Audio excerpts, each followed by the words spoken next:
24 जुलाई 2025 बृहस्पतिवार। पहला पाठ। निर्गमन ग्रंथ अध्याय 19 पद संख्याएं 1, 2, 9 से 11, 16 से 20। मिस्र देश से निकलने के ठीक 3 महीने बाद इसराइली सीनै की मरुभूमि पहुँचे। वे इफिदीम से चले थे और उन्होंने सीनै की मरुभूमि पहुंचकर पहाड़ के सामने ही पड़ाव डाला। प्रभु ने मूसा से कहा, मैं एक काले बादल में तुम्हारे पास आ रहा हूँ, जिससे ये लोग मुझे तुम्हारे साथ बातें करता हुआ सुने और सदा ही तुम में अटल विश्वास करें। मूसा ने प्रभु को लोगों का उत्तर सुना दिया। प्रभु ने मूसा से कहा, तुम लोगों के पास जाकर आदेश दो कि वे आज और कल अपने को पवित्र करें और अपने वस्त्र धो लें। वे परसों के लिए अपने को तैयार करें, क्योंकि परसों प्रभु सभी लोगों के सामने सीनै पर्वत पर उतरेगा।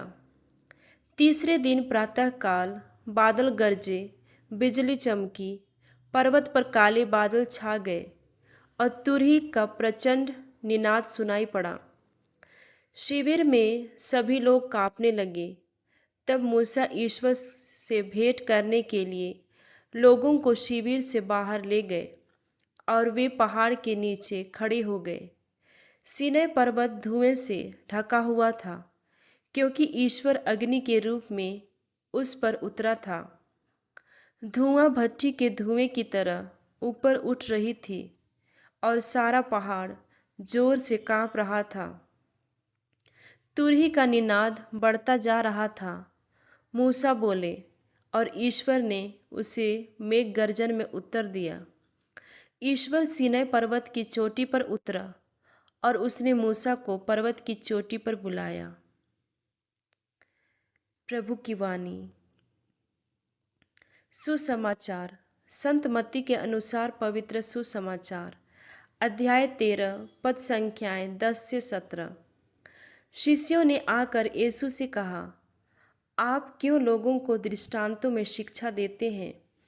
उन्होंने उत्तर दिया, यह इसलिए है कि स्वर्ग राज का भेद जाने का वरदान तुम्हें दिया गया है, उन लोगों को नहीं, क्योंकि जिसके पास कुछ है उसी को और दिया जाएगा और उसके पास बहुत हो जाएगा। लेकिन जिसके पास कुछ नहीं है उससे वह भी ले लिया जाएगा जो उसके पास है।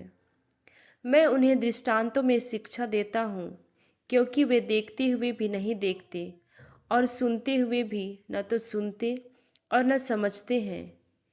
ईसायास की यह भविष्यवाणी उन लोगों पर पूरी उतरती है।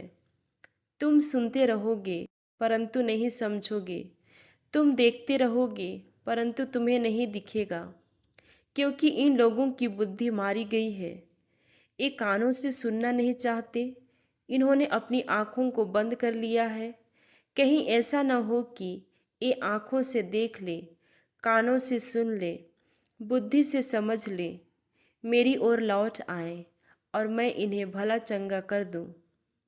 परंतु धन्य है तुम्हारी आँखें, क्योंकि वे देखती हैं, और धन्य है तुम्हारे कान, क्योंकि वे सुनते हैं।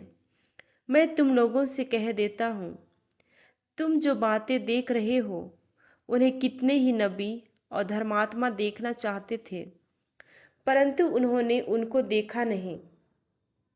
और तुम जो बातें सुन रहे हो वे उनको सुनना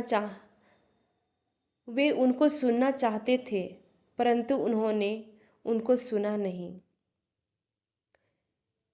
प्रभु का सुसमाचार। मनन चिंतन।